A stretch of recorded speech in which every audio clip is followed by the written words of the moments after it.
Welcome to the Strong for Performance podcast, where we give coaches and consultants practical ideas for taking you to the next level in your business and in your life.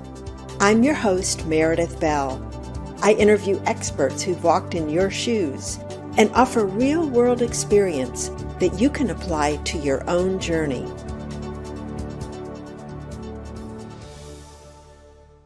Welcome to another episode of the Strong for Performance podcast.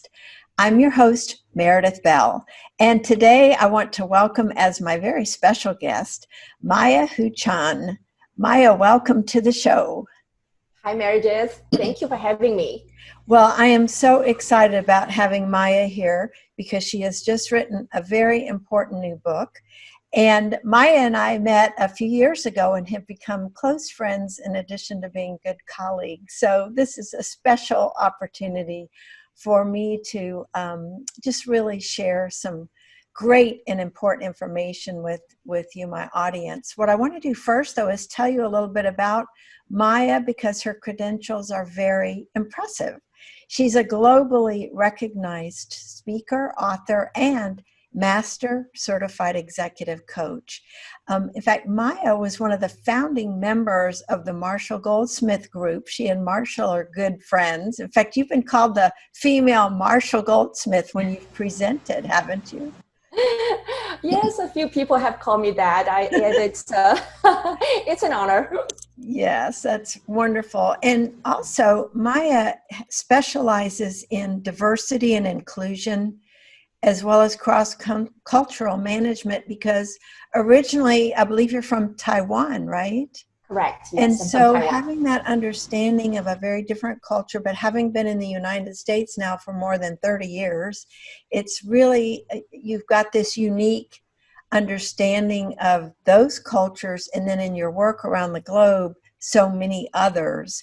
And one of the things that's a very impressive statistic that I've never had any other guest be able to give me a statistic like this is that more than 70% of Maya's coaching clients get promoted during or soon after their coaching engagement with her. So congratulations on that. That, of course, speaks so much to the results that you help your clients get and the transformations you help them go through. So all of that to say, Maya is highly qualified to talk about what she's going to be discussing today, which is amazing content from her brand new book called Saving Face: How to Preserve Dignity and Build Trust. And Maya, I love the title. I love the topic. I think people have heard the term, saving face, and it's going to be really fascinating to explore that with you today. But before we delve into the book, let's back up, and I would love for you to share a little bit about your journey in creating this book. What was your why or purpose in writing it? Yeah, Meredith, this has been a long journey for me. And as you mentioned, that I grew up in Taiwan. I was born and raised in Taipei, Taiwan. So I grew up in Asian culture. And face is a concept that we live with. It permeates every interaction that people have, whether it's a social setting or business setting. And so it's like fish in the water that you don't think about it because it's part of your culture. Mm-hmm. But then after I moved to the US and work with leaders around the world in the last 20 plus years, that it became so clear to me that the concept of face, it really it's a critical element for leadership success. And this concept that I have shared with leaders at all levels in many different industries and in various functions.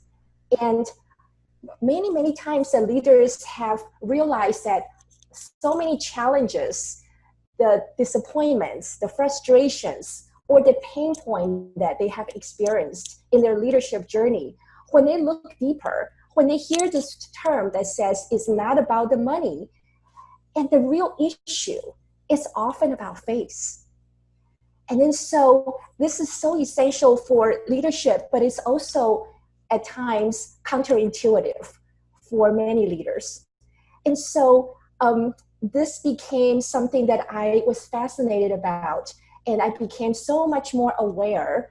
And so that triggered the thought about I have to write a book about it. And this is not something that just for leaders. Of course, my primary audience for this book, I'm talking about leadership. So it's for business leaders, executives, entrepreneurs, and also professionals. But my hope is that this book will also benefit from anyone that who wanted to build more authentic and genuine empathetic relationship and have a positive long-lasting relationship with other people, that this will also help them improve their skill set and also their relationship in all aspects of lives. So that's really my hope, and that's the why that I wrote this book.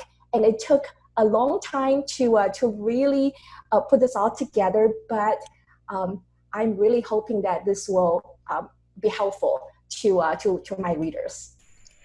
Well, it's obvious to me, since I was able to read a preview copy of it, the passion and the heart and the depth of caring that you put into the book, both with the concepts you present, the models, but also the stories you tell. And to me, those are very compelling. They bring to life these concepts. And I'm excited about having you share some of those stories as we talk about the different aspects of face that you cover in your book. So I just want to thank you for writing it, because I think it's an important message that, and I agree with you, I think every person in an organization can benefit from understanding how they can apply this idea of saving face with others.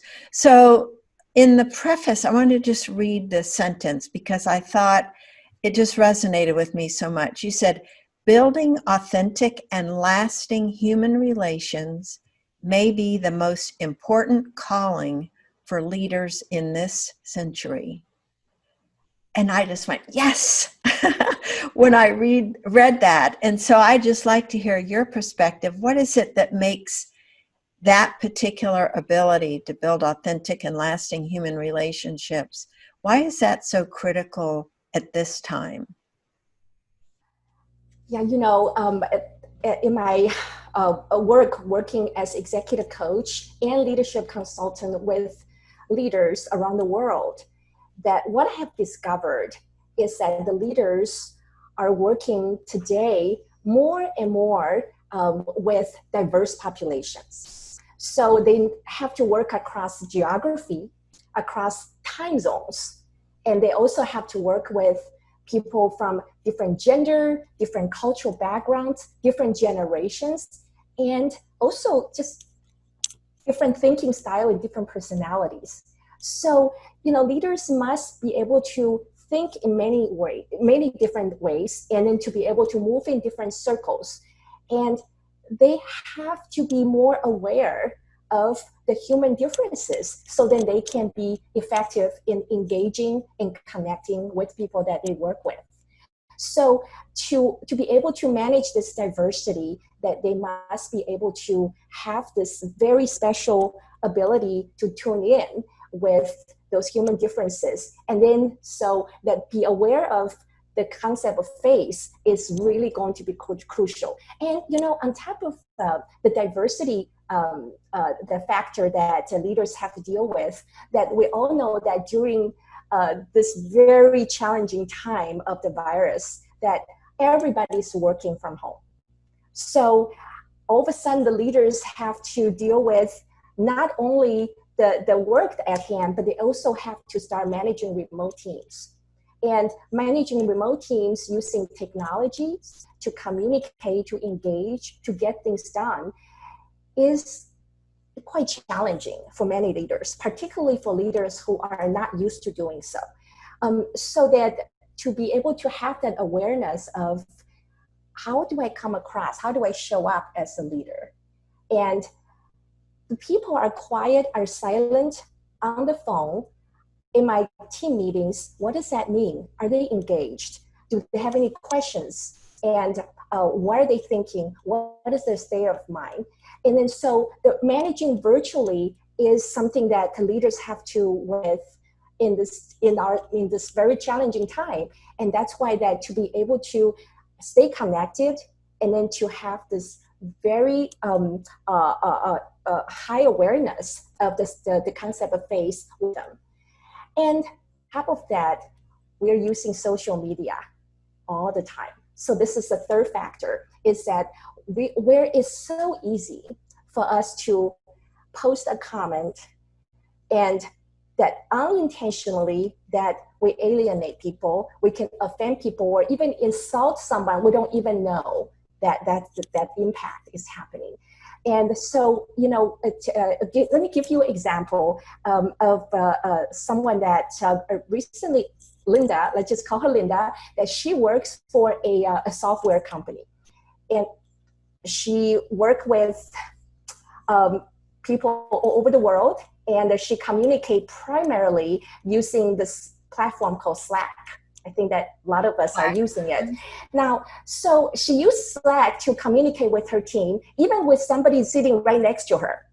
So all day long, she would communicate, providing feedback and sharing information and give updates. And then, but then as the team leader, that she prides herself of being highly effective and very efficient, and also being brutally honest about what needs to be done. And then so she shared feedback with the whole team. Sometimes specifically for any particular individual, she will post the feedback online. And so everybody can read those comments. And the person that received the feedback often feel humiliated, embarrassed, and over time, and then the rest of the team member read those comments are also feel bad for that person. And not only feeling bad for that person, they started thinking about, well, do I want to be in that position? No.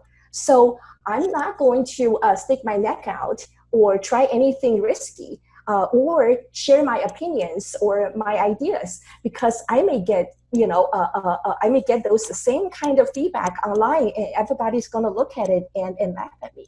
So over time, unintentionally, she had created a fear-based culture of her team, and she was not even aware of it. But then what she had experienced was some of the impact. People are disengaged. They stop sharing ideas. They become very quiet at the team meetings, and they stop helping each other. And they also, the productivity start to decrease and even diminished. She really didn't know what was going on. Well, what just happened? Over a short period of time, the team is become disengaged. So then when we started working together, that very quickly that we realized that after the 360 interview that we identify those are the critical factor.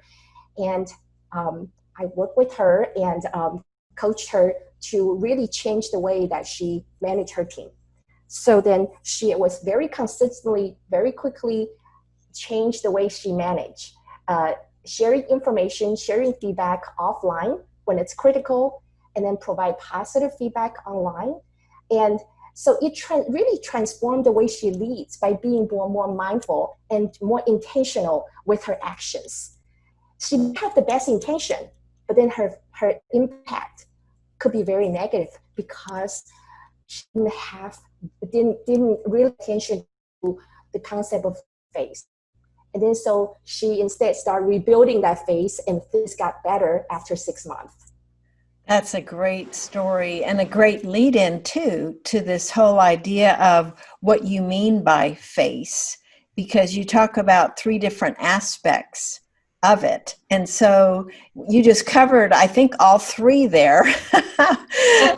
So why don't you describe what each of those is and how that works in terms of, for or against the person who is using them. Yes. So what is face? Maybe it would be helpful. Let me first define face. So face represents one's self-esteem, self-worth, identity, your reputation, pride, and dignity. So really is about your whole person, okay? And so there are three key concepts of face: honoring face, losing face, and saving face. So let me explain what they are.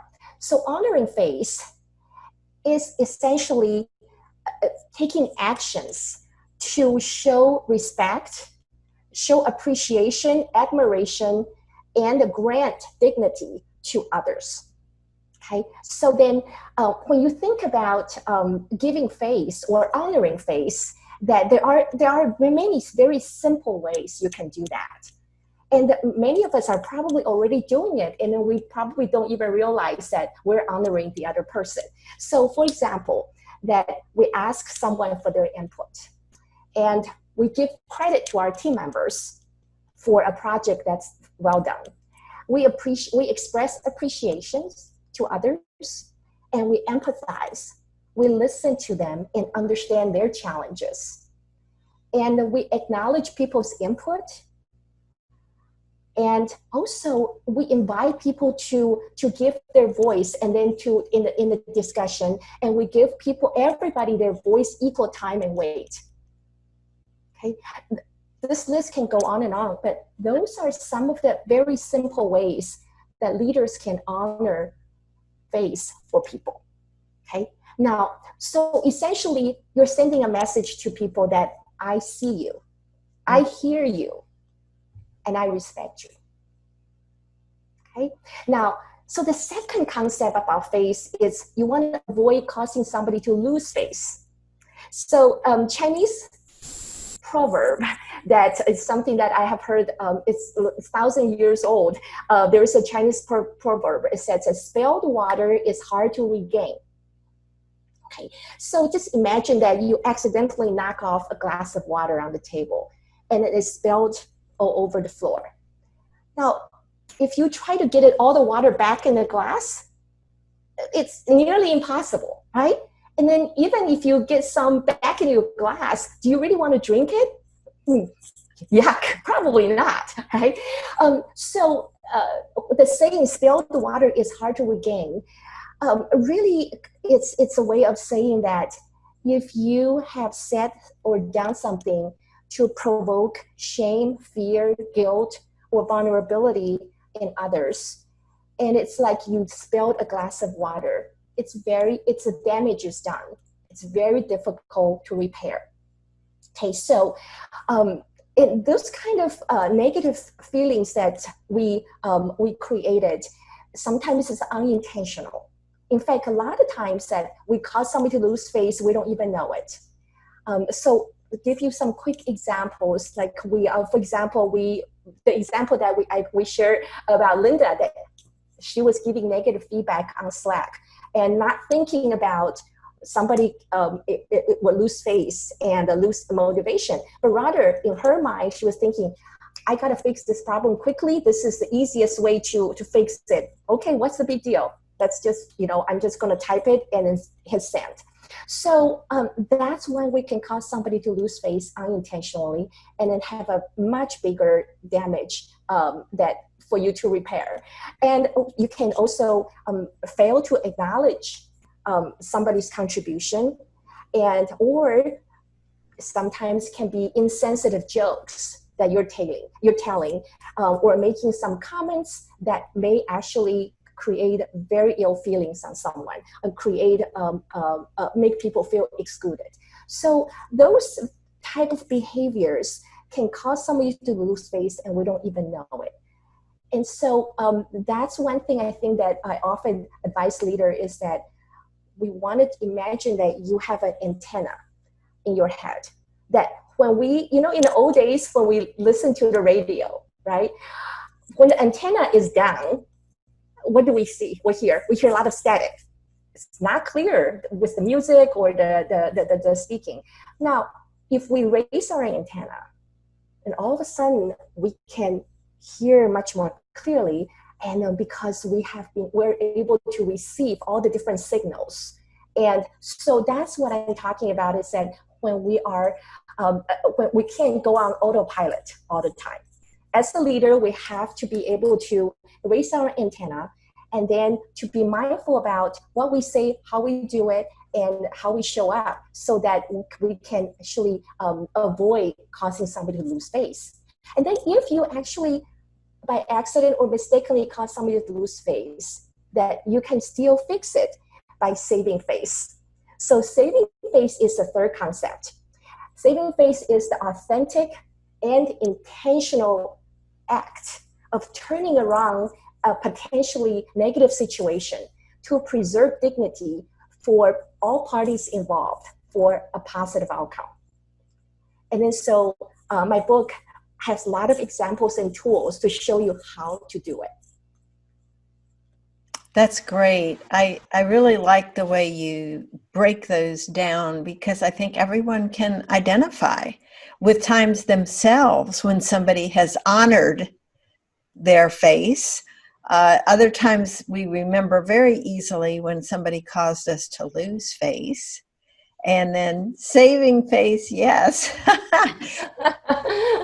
When somebody could have said or done something but chose not to, maybe when we made a mistake. So I really like those three distinctions that you have there. There was another term that you used when you were talking about using face as social currency. So how does that work? So face is the new social currency in our time. Now imagine that how we build a supply of face with someone by continuously making deposit into the bank of face. Okay, so of course that the more face you have, the easier and the faster you can get things done. So imagining that, how you continuously making deposit when you're building relationship with the people you work with, or with people you come in contact with, that you build trust, you show up consistently, and you do what you say you're going to do, you deliver, and you express gratitude and appreciation. And we compliment people, we recognize them for their contributions, both in public and private, or we empathize. We're putting ourselves in their shoes and to understand their challenges, and we think before we speak. Okay? And we give people benefit of the doubt. Mm-hmm. Those are different ways that we can, it's like making deposit into this bank account of face, that over time, people see that you are somebody that they can trust and you have their back. And because you are continuous deposit of this face, that you have built a solid foundation for your relationship.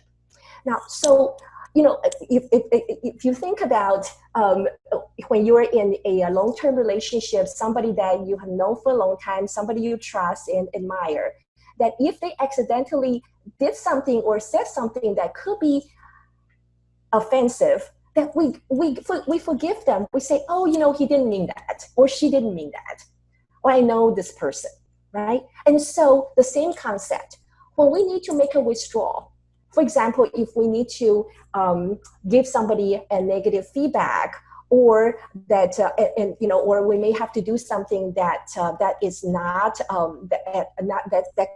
that can consider a negative action that can negatively impact somebody, that we provide that. So because we already have that solid foundation of the bank account, we have built it up so that even if we mistakenly cause them to lose face, or perhaps has a negative impact, the relationship can still be sustained or saved because we have enough deposit to cover the withdrawal.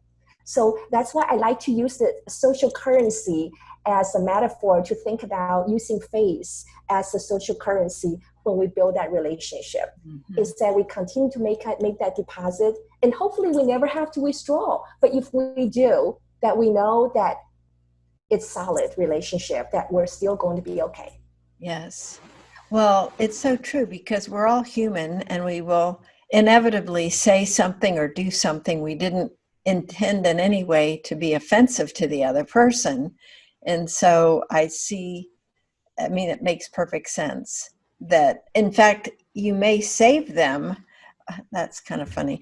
Save them from losing face because they trust you so much that they know you would not intentionally inflict harm or pain on them to have that happen. And I'm guessing that the other upside of having made those deposits is that if they do get offended or hurt, it's short lived because Right. of the deposits, the balance you already have with that person. Yeah. So, thinking about it in terms of practical application and leaders, what could they do to ensure that they build and save trust with people on their team and throughout their organization with everyone else?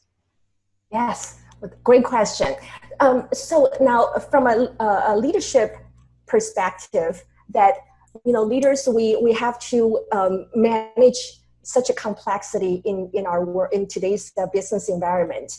So now, a lot of times that the challenges can be things like that people may misunderstand each other, or that there's people have different negative emotions when they experience failures or burned out.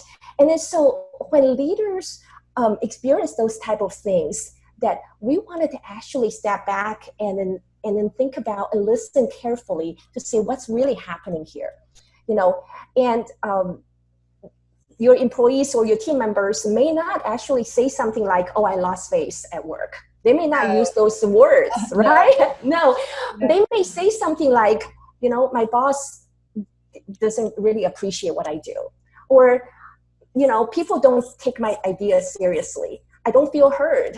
Or they may say, I don't feel like I belong.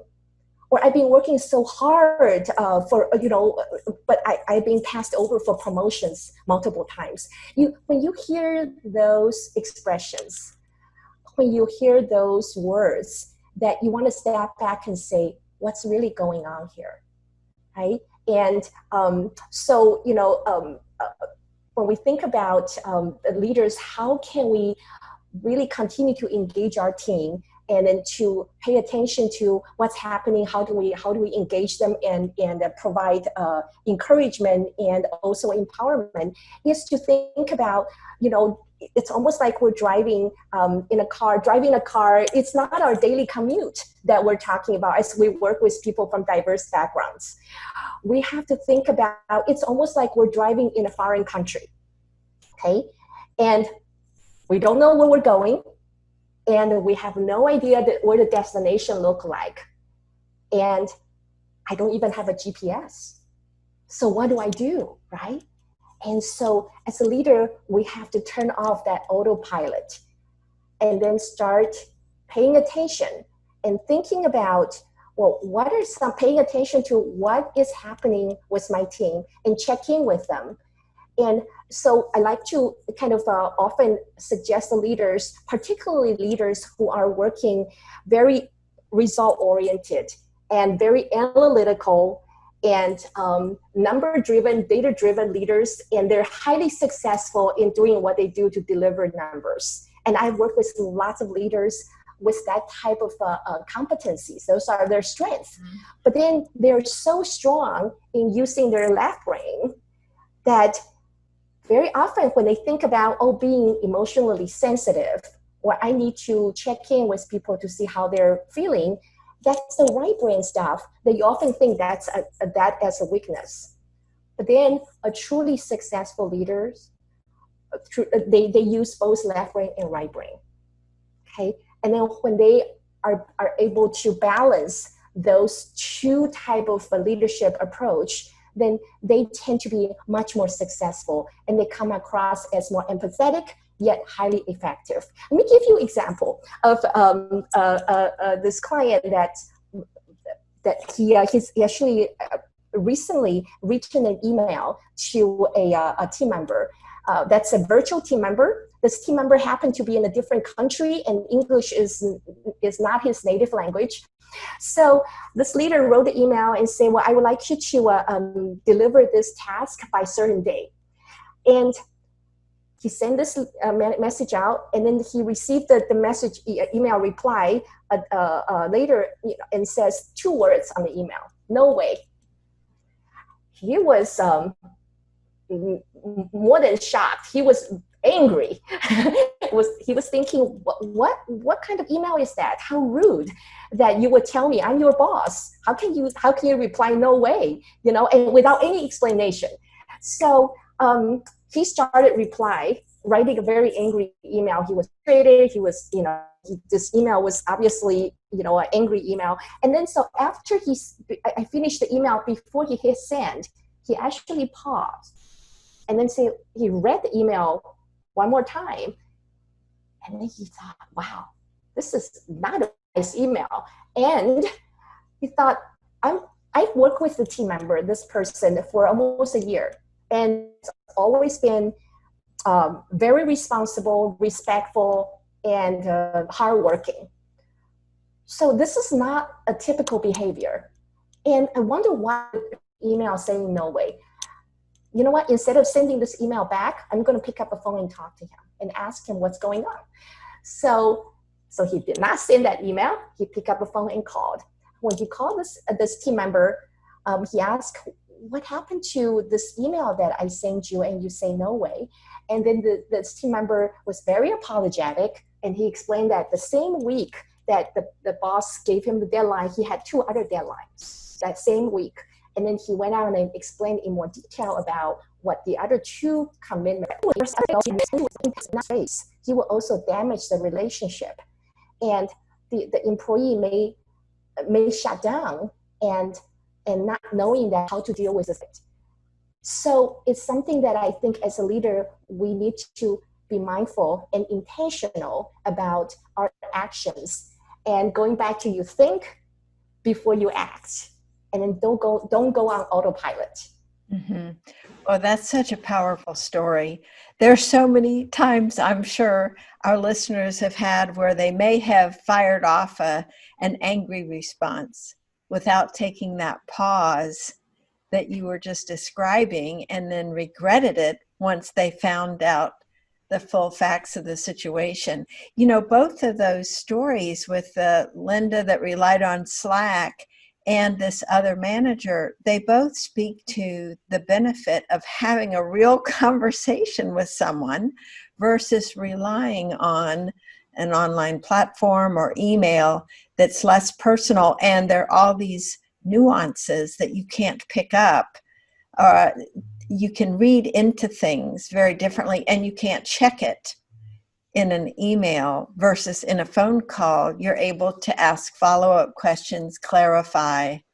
So those are some great examples. I was just going to ask you too, if there were any other stories from your book that illustrate either the saving, or the losing, or the honoring of face, that would be good examples for our listeners to get a clearer picture of what those mean. One of my favorite stories was shared by a client of mine, and this happened to his boss. So let's just call this person Jeff. Jeff is a financial director, and he of a company, of a multinational company. So Jeff was actually facing a big crisis in his career. Under his watch, a frontline employee had stolen over $100,000 that 8-month period of time. And as a financial director, Jeff had designed and deployed this entire cash flow process that allowed this employee to commit this fraud undetected. So it was a high profile case, and was discussed not only at the security meetings, but also was quickly throughout the company was spread out. Everybody knows. Everybody is whispering about this. And so so Jeff, the financial director, felt entirely responsible and personally victimized. And it was a good example of losing face. He was humiliated. He felt terrible. So soon, this company's COO planned a meeting with Jeff and his team. And COO had to fly in from Germany. So the stress really consumed Jeff, just anticipating of this upcoming meeting. He lost weight. He couldn't sleep. The worst part was he actually developed this rash all over his face. So everybody could see that he was so stressed out. And for days, Jeff felt like a dead man walking. Right? And perhaps maybe even worse was that he didn't know the COO very well, that he knew that there is a reputation of the COO as being very stern and businesslike. So when the day arrived, the whole team waited nervously in a conference room for the COO to arrive. And the COO walked in and he sat down and he broke the tension with one sentence. He said, "I don't care about the theft." He said, "The theft is unavoidable. Whether you are running a hot dog stand or a multinational company, the company was insured and we would be made whole." And the COO continued, "I only want to know that you plan to review the process and fix it. And you seem well on your way from what I can see." That's what he said. Mm-hmm. And then you could see that Jeff's demeanor immediately brightened. And the rest of the meeting, everybody was focusing on problem solving, focusing on the process, and Jeff was able to provide some very concrete steps that he already took to fix the problem. And then he returned to his job with renewed energy. The COO had saved his face. Okay? So let's think about how did the COO do it? Okay, and number one is that he created psychological safety that while holding Jeff accountable. Okay, he was kind but firm, right? And he was very straightforward to deliver the message. He chose his words very carefully. And then he showed humility and also emotional intelligence when dealing with the very delicate situation. And he helped Jeff overcome the shame and embarrassment very quickly and redirect him to focus on solving the problem and moving forward. So he sent a very clear message to Jeff and also the whole team. "I trust you. I have confidence in you to do the right thing." Mm. Yeah, that's a very powerful example to me. Just the emotional intelligence, just the strength of leadership, and the empathy that he understood what Jeff was experiencing without even having seen him, just recognizing, if I were in that position, what thoughts would I be having? And so he went in there to reassure him about all of those. It was just such an amazing exhibition of someone who had lost face in such a dramatic way, having it honored and saved in a setting like that. That's just very, very powerful. Yes, absolutely. You've also, go ahead. What were you going to say? So that was really my favorite story. And as I think about a good example of somebody that, to be able to intentionally and authentically saving face for somebody, but still hold the person accountable, that was a great example. Yes. And I think that's a key. What you're advocating is not to be soft or overlook issues. It's how you go about addressing those that makes all the difference. And you created this model with AAA, and I know that's an acronym. Talk a little bit about what each of the A's stand for. Yes. So the AAA model each A stands for a different word, and it's how we manage to honor face, to avoid giving causing anybody to lose face, and also how can we effectively save face. So the triple A model, the first A is stand for aware. So be aware of your own assumptions, behaviors, and your own bias. Okay, so that awareness is such a crucial element, is that, like we talk about, raise your human antenna. So pay attention to what's really happening, where are you coming from, okay? And then be careful about not making any assumptions before you take your action.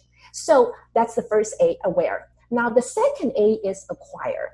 So that once you have that awareness of where you're coming from, then you seek to understand the other person's frame of reference and put yourself in the other person's shoes, understand what their intentions are and what they're going through and their challenges.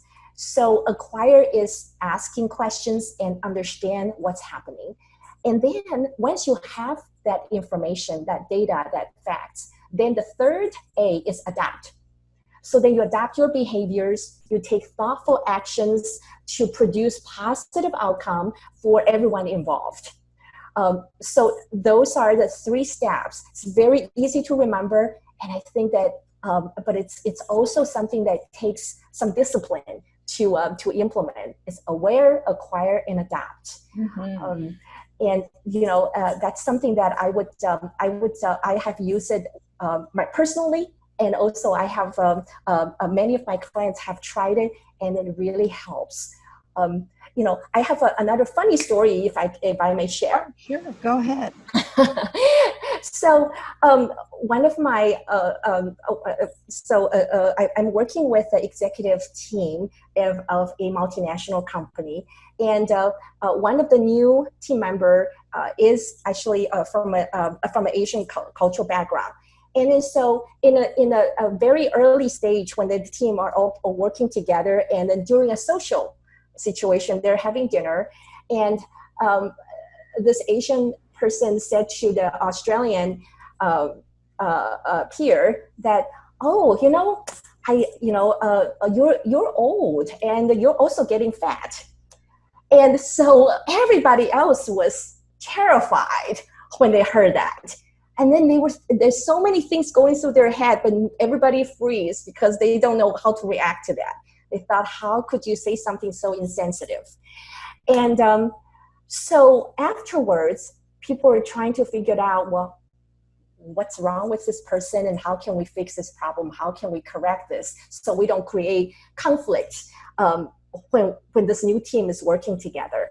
And so the first thing is that, so as I was coaching this team, and then we applied the AAA model. Number 1 is that let's first be aware of our own cultural assumption.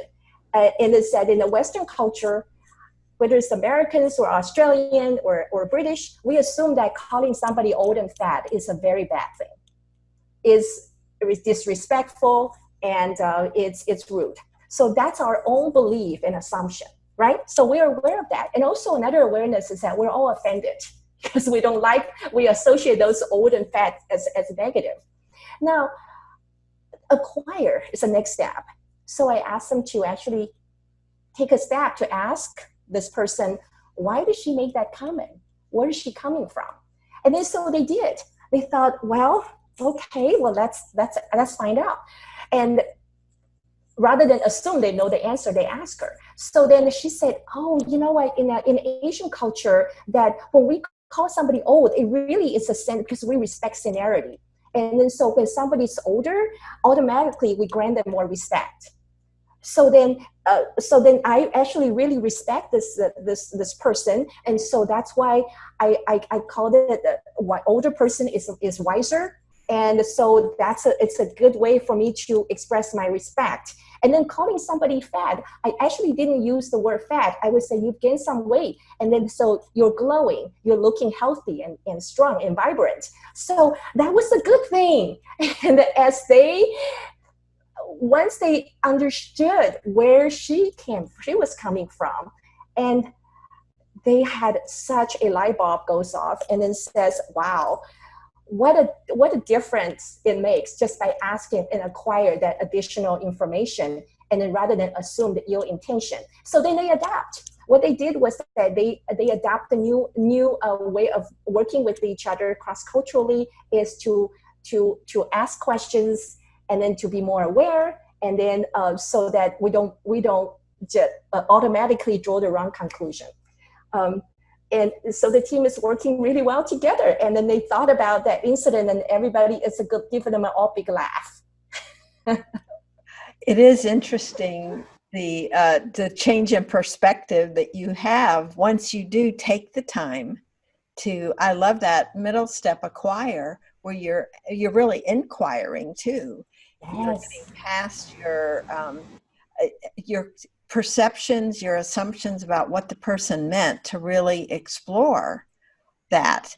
And so the word that just came to mind, Maya, as I was listening to your AAA, is neutral.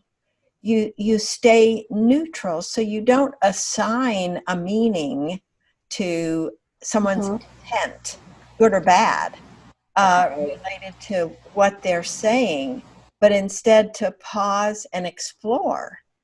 That whole willingness to acquire new information, so then you can adapt. And to me, adapt also means you adapt your perceptions.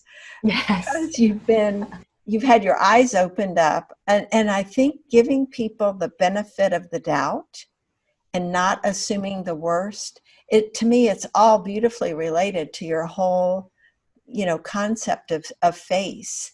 And how can I save face with this person as I explore what they meant by something, and not jump to feeling offended on behalf of someone else when no ill intent was ever, intended there. So I love that story. That is a great story to end with, and just kind of pull the interview together, because we are really at time. I just want to encourage people to get your book and not just read it, but to apply what you're teaching there, because we really only had time to touch, on a few key things. And there's so much depth and caring and wisdom that you've built into your book because of all your years of experience working with people at so many different levels, different size organizations, and different cultures. So I just want to highly recommend that people get Saving Face, and also tell us where people can connect with you, get your book, and learn more about the work that you do and the services you offer. Sure. The easiest way to connect with me is just to go to my website. The website is my name. So it's www.mayahuchan.com. It's spelled MAYAHUCHAN.com. And the book is available on Amazon for pre-order. And you can just type in the title of the book, Amazon. You can pre-order right now, and the book will actually be released on June 9th. Great. Well, when this goes live, it should be out there and available for everyone. And I highly recommend folks picking up a copy of Saving Face. And Maya, we'll have that on the show notes page also, your website, as well as the link to your book on Amazon.